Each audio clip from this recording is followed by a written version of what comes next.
Where it was announced yesterday that the president tomorrow will be heading to Dayton and El Paso, the site of those mass shootings over the weekend. That's right. Yesterday, he was there at the White House in the White House diplomatic reception room, and he spoke for 10 minutes condemning racism. And he had a pretty powerful speech talking about the red flag laws, which would identify people who are likely to commit violence. Listen. Right. Yeah. In one voice, our nation must condemn racism, bigotry, and white supremacy. These sinister ideologies must be defeated.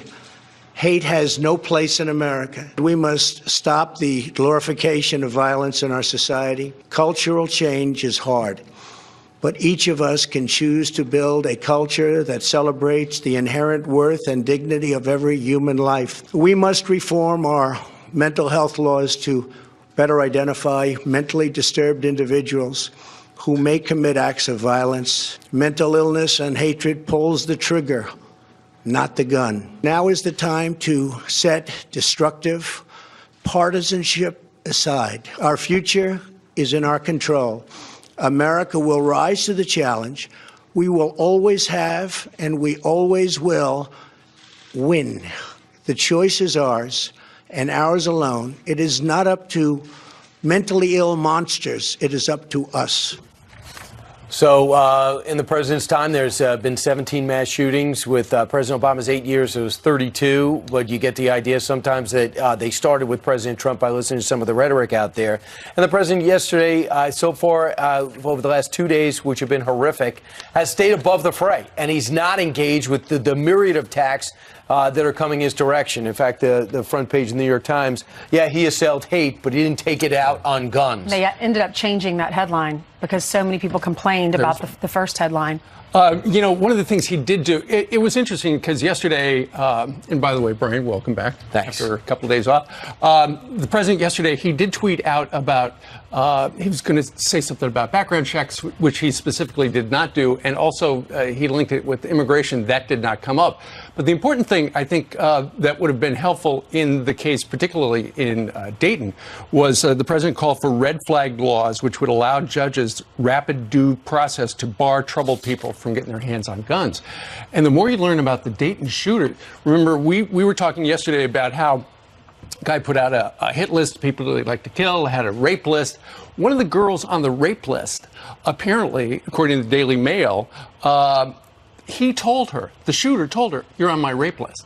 And then he texted it to her. She took it to the police, and she showed the police. And she said, she was talking on, and that's the aftermath of the Dayton shooting.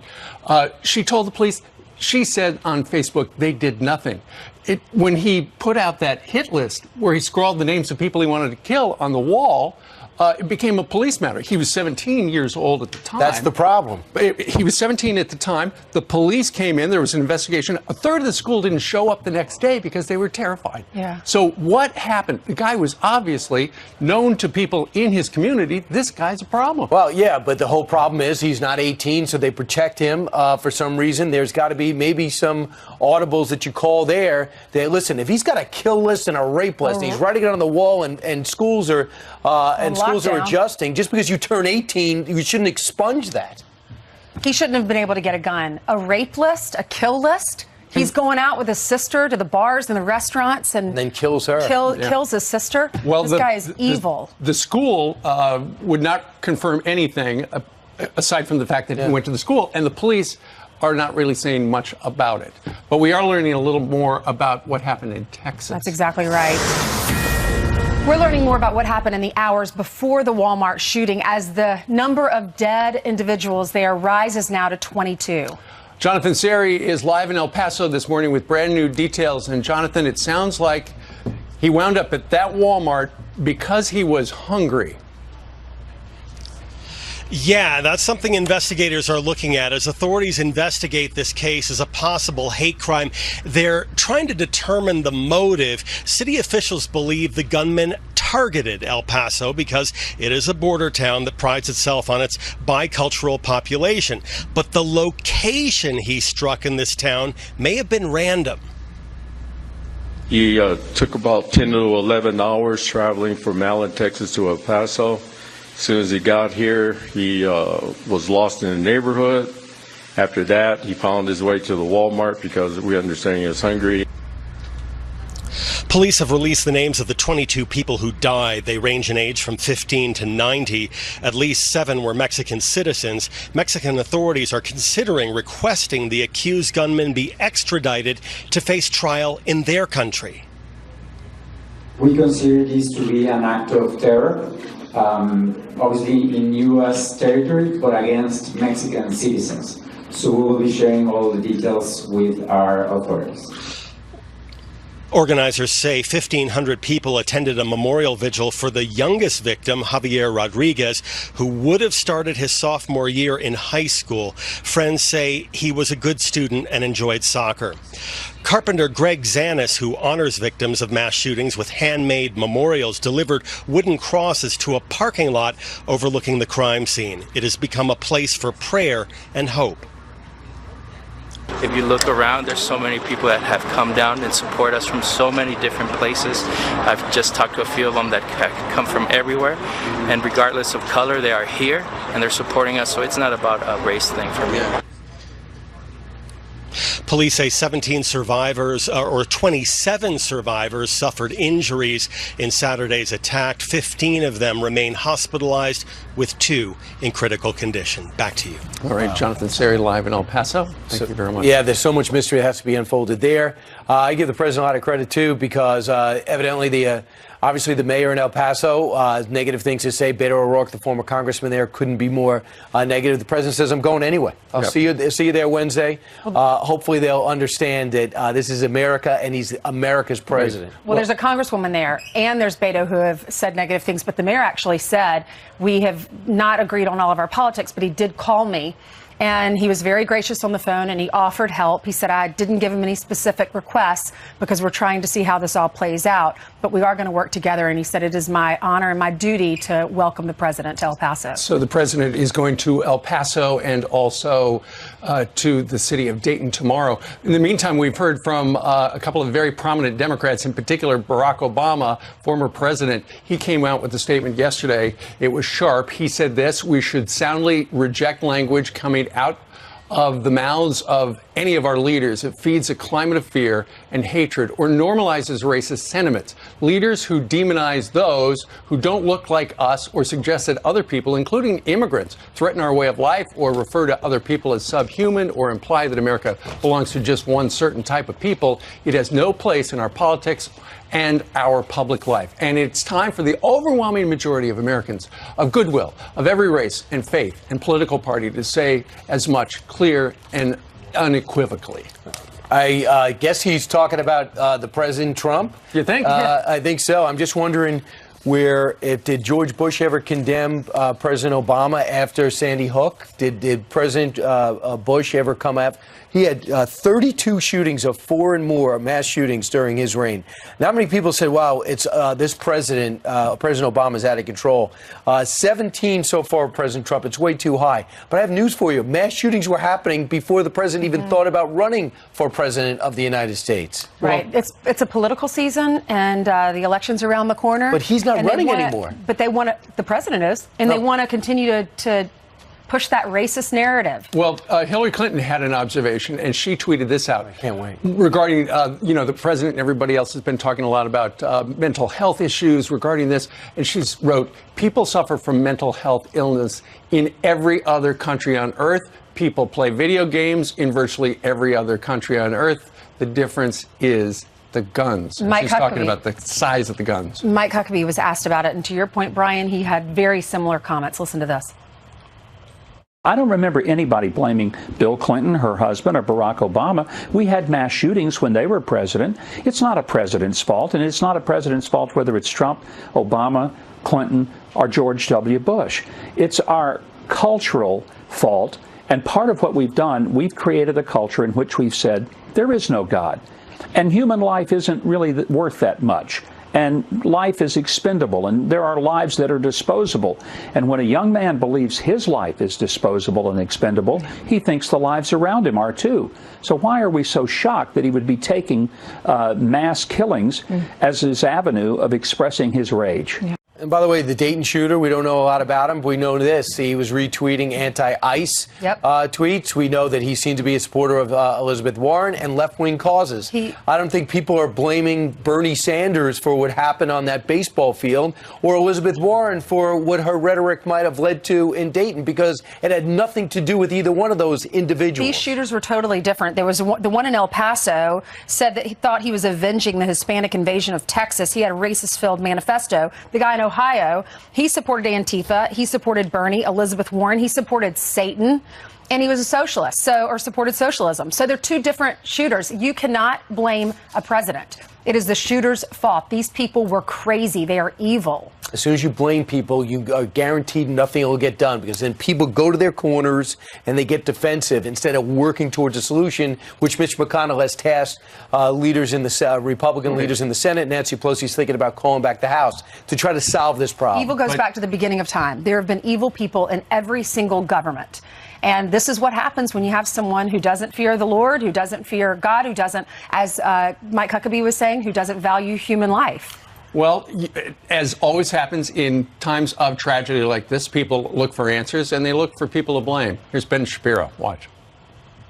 White supremacy should be taken as seriously. It is a form of terrorism. But we should discuss the various ways to solve mass shootings. We're not going to discuss any of them. Instead, there will be political pandering galore and blame cast in all of the wrong places for political reasons. The attempt to blame him for every act of evil that happens in the United States, as we'll see, is really not about Trump. It's really about something broader. If it were really about Trump, then presumably when Trump starts ripping into white supremacy, you'd be saying, good, I'm glad he's doing that. But that's not what the left is doing. Instead, what the left is doing is they are attempting to link what he says with policies they don't like, and then say anybody who supports those policies is now responsible for white supremacy. So no politician is to blame for any shooting. Well, listen, there were a lot of people who were angry at Mitch McConnell. People gathered outside his house in suburban Louisville. 20 or 30 protesters hurling death threats at him while broadcasting live on Facebook Live. They mock he's got a nickname. It's Ben Turtle, and you can hear them quite clearly talk about murder turtle. Listen. At McConnell's house, this he's about to get some rest. Not if the children that you're kidnapping can't get any rest. Not if families who are getting murdered can't get any rest. Mitch! He's in there nursing his little broken arm. He should have broke his little raggedy ring neck. If we can't get no rest because of you won't get no rest because of us. Well, the Louisville police said the group was peaceful and were apparently unaware of some of the threats on Facebook Live, because at one point a woman can be heard talking about stabbing McConnell in the heart. 2 hours on Facebook. Peaceful. Yeah. So Mitch McConnell, on a positive front, he said in a statement after Trump's speech yesterday that he asked Lamar Alexander, Lindsey Graham, as well as Roger Wicker to get together to try to look at some action they could do on red flag laws and a few other things in terms of mental illness. And I don't see anything negative about a deeper background check that would give gun store owners an ability to go deeper on people's background, because they don't want to live with that guilt that they might feel if one of the people purchasing their guns ends up killing other people. Correct. Well, Pat Toomey and Joe Manchin, bipartisan, pitching POTUS on expanded background checks. And as you said, Brian, Lindsey Graham has a bill that would have states look at more red flag laws. All right. 6:14 now here in New York City. All right, let's hand it over to Jill. You know, has some headlines for us. Hi, Jill. That's right. Good morning to you. Let's talk about what's going on today. Ohio Governor Mike DeWine is expected to unveil new gun and mental health measures after 9 people were shot and killed in Dayton. The Republican has been talking to Senate leaders about passing red flag laws. They would remove guns under court order from a person found to be dangerous. The Dayton shooter fired at least 41 rounds with an AR-15 rifle in just 30 seconds before being shot and killed by police. North Korea firing 2 more missiles, the 4th launch in less than 2 weeks. The move comes as the U.S. and South Korea start new joint military drills. The rogue nation calling that a, quote, flagrant violation of peace talks. National Security Advisor John Bolton will join us in the 8 o'clock hour with his reaction. A Fox Business alert now. In just hours, the stock market will open after taking its biggest plunge this year. Stock futures rebounding overnight after the Dow lost nearly 800 points. Wall Street weary after China devalued its currency. That U.S. calling that a manipulative move amid the trade war. Last week, President Trump announced new tariffs on Chinese goods. And this is pretty incredible. A rookie hits it out of the park as his parents are being interviewed on live TV. Watch this. Is this an emotional day for you? Very, very emotional.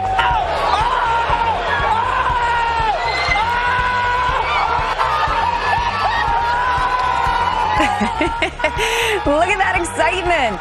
Isan Diaz hitting a home run for the Miami Marlins in his first major league game. You can see and hear a very proud mom and dad.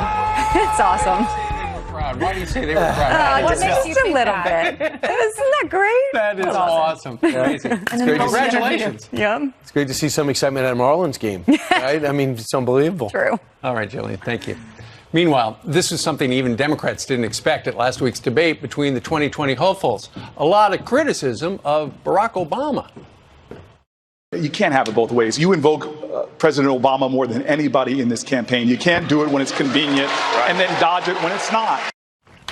All right, so why are they... I didn't hear your response when the issue came up of all those deportations. You were Vice President of the United States. I didn't hear whether you tried to stop them or not, using your power, your influence in the White House. Mr. Vice President, it looks like one of us has learned the lessons of the past and one of us hasn't. Mr. Vice President, you can't have it both ways. You invoke President Obama more than anybody in this campaign. You can't do it when it's convenient and then dodge it when it's not.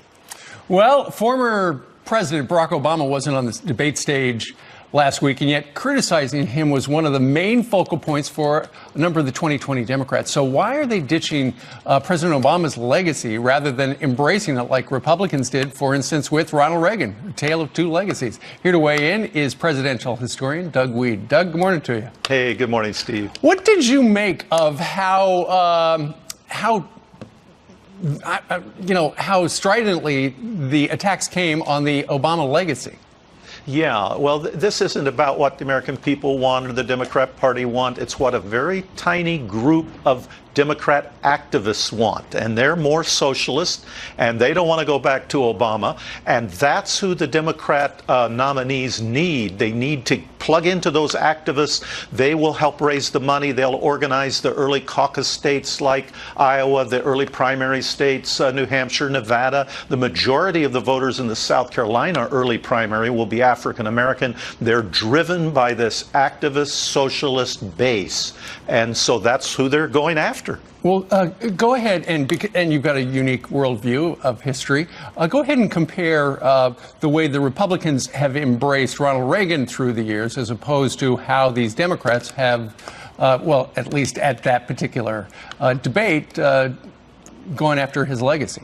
Yeah, very, very different. We like Barack Obama. We elected him and we felt better about ourselves and we re-elected him. But we elected Ronald Reagan. He changed the world.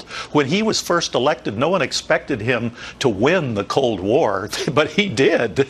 And we just thought he would fight a better fight. I mean, stop and think, in the Soviet Union, it was against the law to listen to Bach. So, right.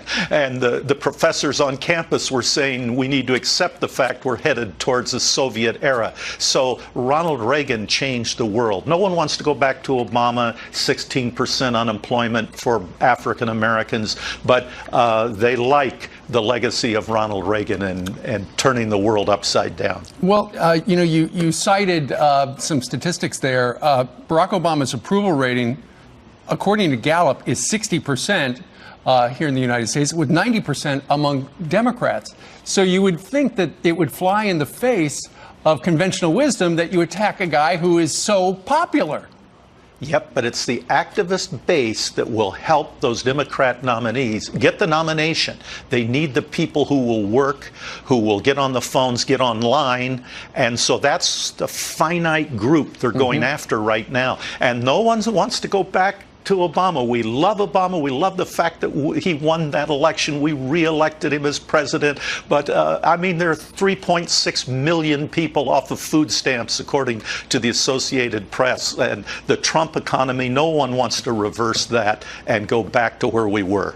Well, Doug, I don't know that there would have been the attacks on the legacy of Barack Obama if Joe Biden, his vice president, wasn't on the ticket because, out there in the primary. Because right now, Joe Biden is way ahead, and everybody else on that stage would like to knock him down a peg or two. And to do that, you got to go after the legacy of the Obama-Biden administration. You're right, but he's ahead. He's ahead in these national. Oops, sorry. Oops. He's ahead in these national polls. It's not who's ahead in these polls. It's who's ahead with these activists that will win the nomination. All right, Doug, thank you very much. Sorry you lost the mic right there. All right, Doug Weed. Thank you, sir. Thank you. All right. So what do you think about that? Email us, friends@foxnews.com. Meanwhile, could Illinois be split in two? Chicago and the rest of the state.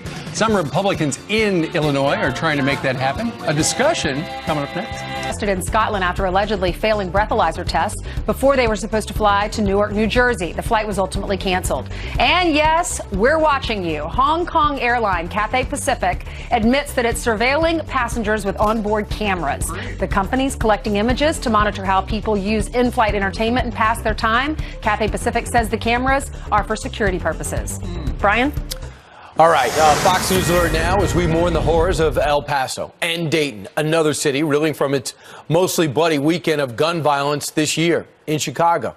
At least 59 people shot, 7 fatally. And our next guest says is part of the violence Chicago sees every single day, but we seem to just absorb.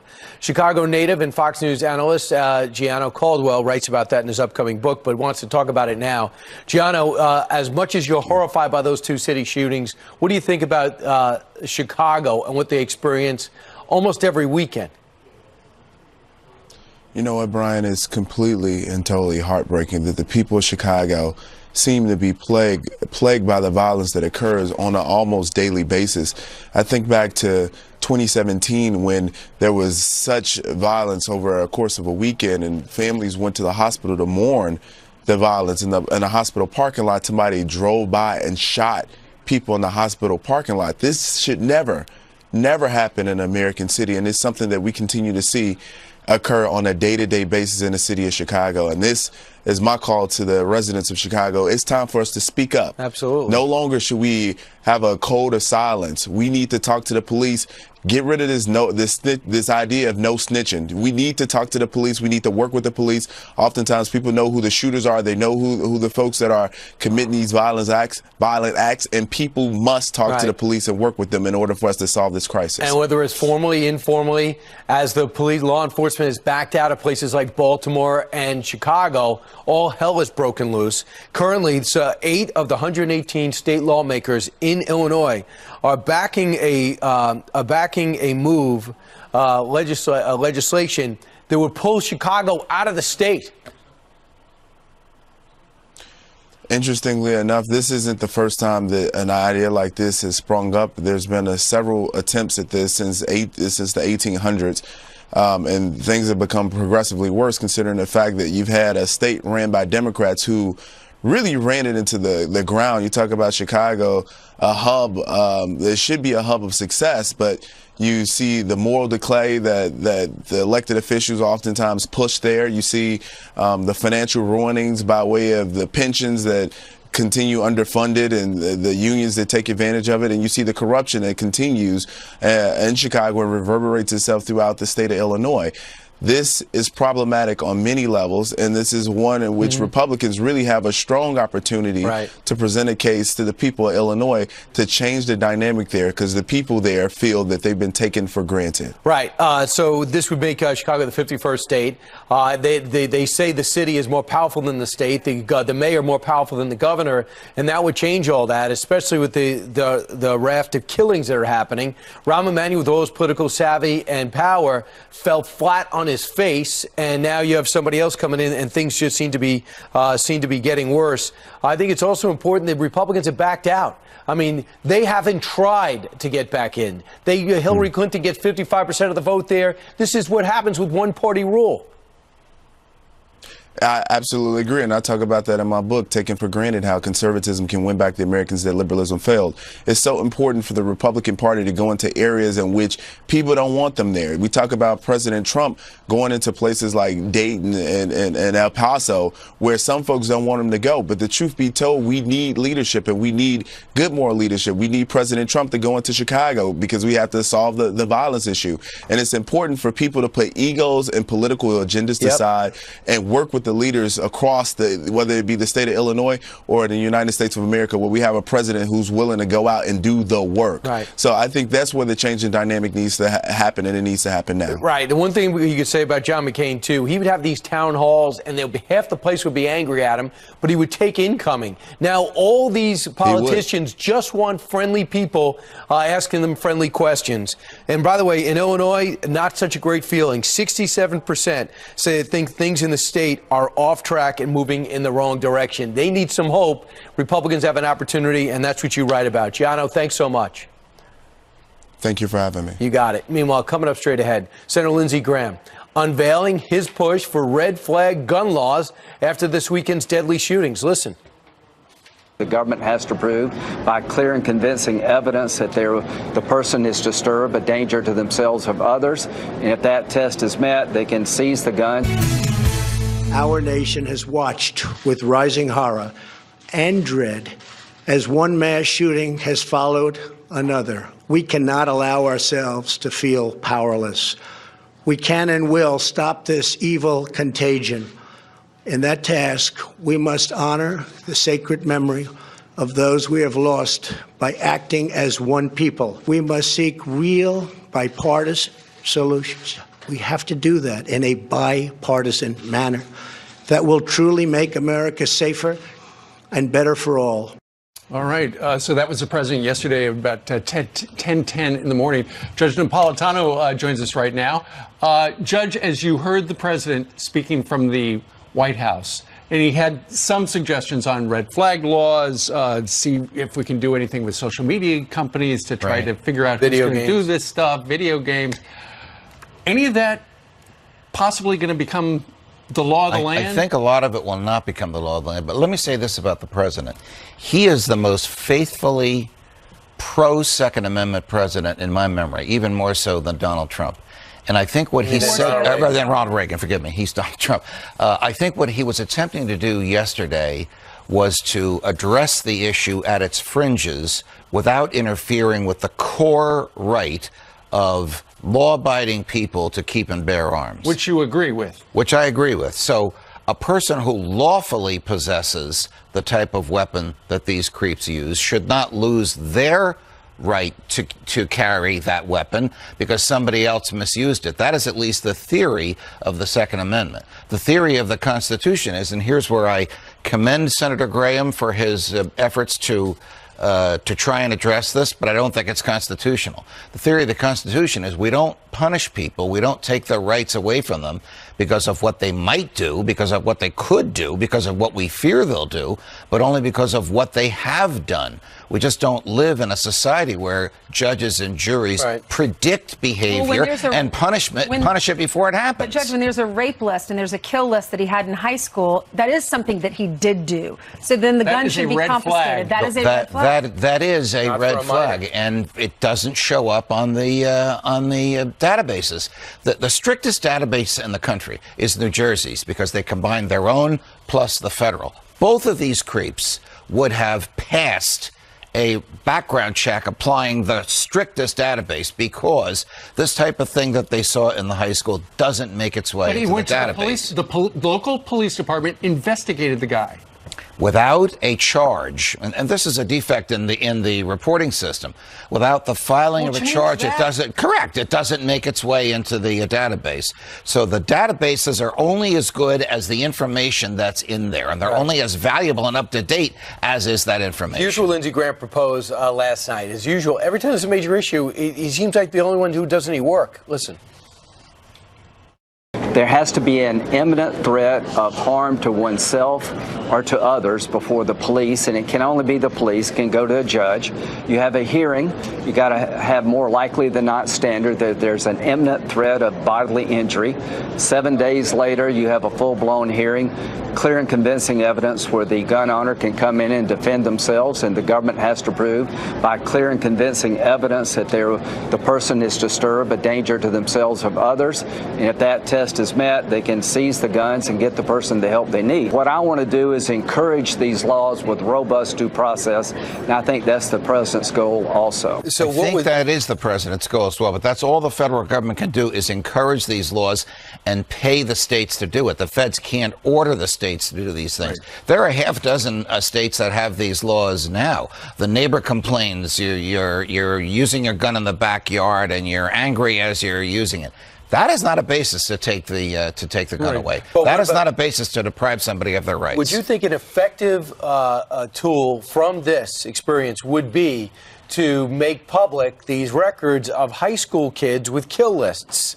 And I know minors, everything gets buried once you become I have a problem with the word public because the database is not public. Right. They can put this stuff in the database without embarrassing and humiliating 100%. The person whose information is put in there. But at 17, if it happens, and at 25, he goes to buy a gun, or she, but it's always a he, goes to buy a gun. Can we change that to have that pop up, or maybe put the age down to 15? The answer is yes, it could be changed constitutionally, but it would require a lot of changes. Right. Because you go to a hospital with a broken finger, and they can't report that, even if you broke the finger by improperly using a gun. Well, what about this, Judge? Attempt to keep President Trump off the state ballot. Todd Pyro is here with more on what could turn into a massive legal battle. Todd. Good morning, guys. The four plaintiffs, 2 Republicans, 1 Democrat, and 1 independent, joining in a federal suit blasting the new law as an unprecedented attempt to add additional qualifications for the presidency. Now, under the new California law, presidential and gubernatorial candidates must disclose 5 years of federal income tax returns in order to be listed on the state's primary ballot, all in an effort to give voters details about a candidate's finances. Here's Governor Gavin Newsom's attempt to justify the law. Ever since Richard Nixon released his tax returns in 1973 by saying the people have the right to know if their president is a crook, it's become the norm in this country that presidents of all political stripes release their tax returns. But those suing, including Judicial Watch, say the California law fundamentally changes the constitutional requirement to run for president, violating the First and 14th Amendments in the process.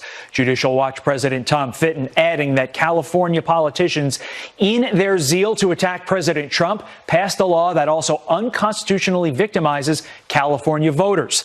It is an obvious legal issue that a state can't amend the U.S. Constitution by adding qualifications in order to run for president. The courts can't stop this abusive law fast enough. Now, it's important to note that the last California governor, also a Democrat, Jerry Brown, vetoed a previous version of this very same law, saying it creates a slippery slope and asking what other documents could be demanded depending upon the political party in power, guys, such as health records. I don't think anybody wants that. Back to you.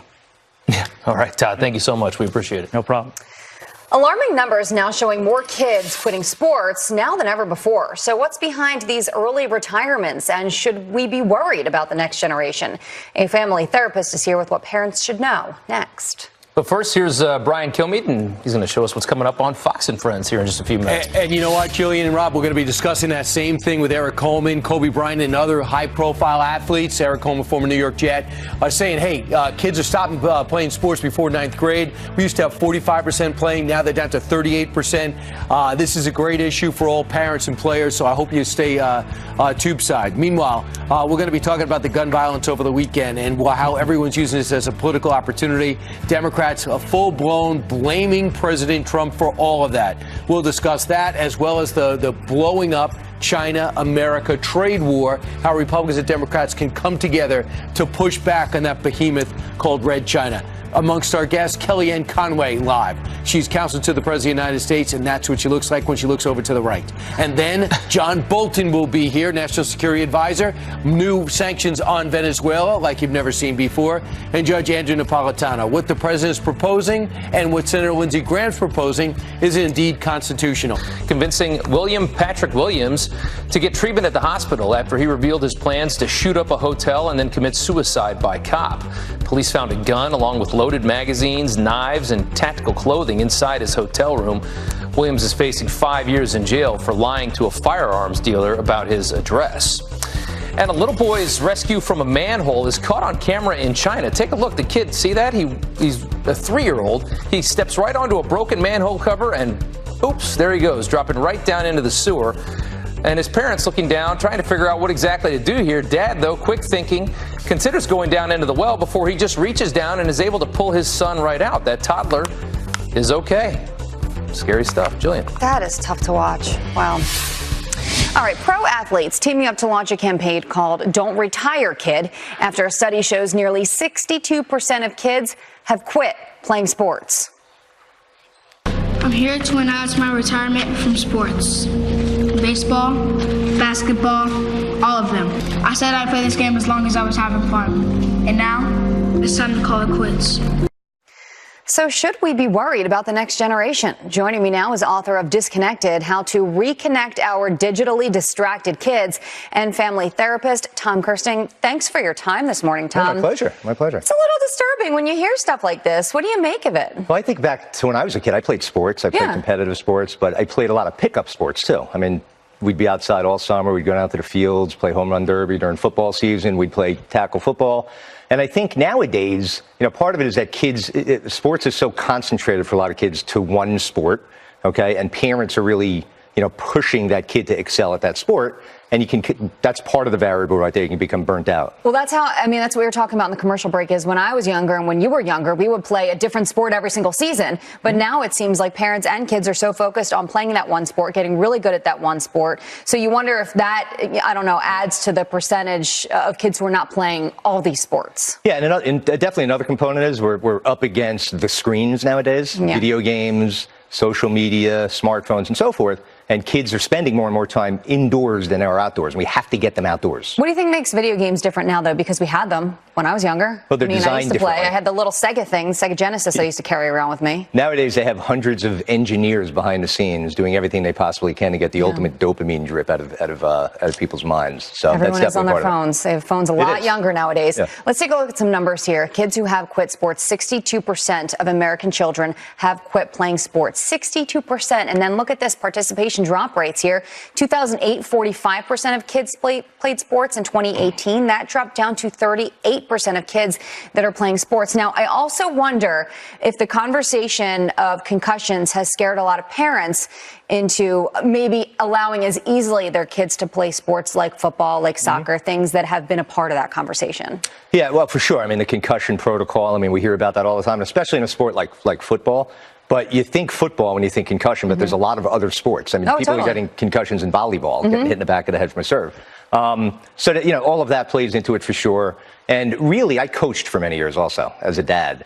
And the competitiveness that is out there now.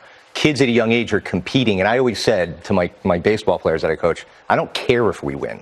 I just want you guys to have fun and enjoy the sport. So some of my fondest memories when I was a kid, I played a lot of sports, and my dad was my coach for a lot of my teams, and my softball team in particular.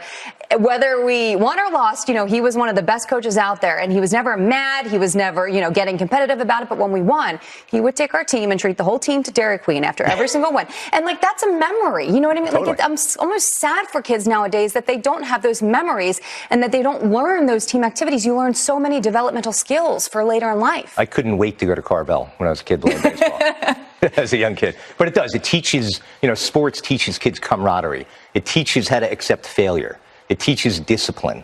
And it just really breeds young men and young women, in the right direction. And we have to, I'm glad that there's an initiative right now to get kids back into sports and not get them out of sports. And you know what? Now my dad is still teaching me sports because my dad and my uncle help me golf. They've taught me how to golf. I played golf yesterday. Okay, there we go. We got to talk about that. So there you go, kids. Get out there and play.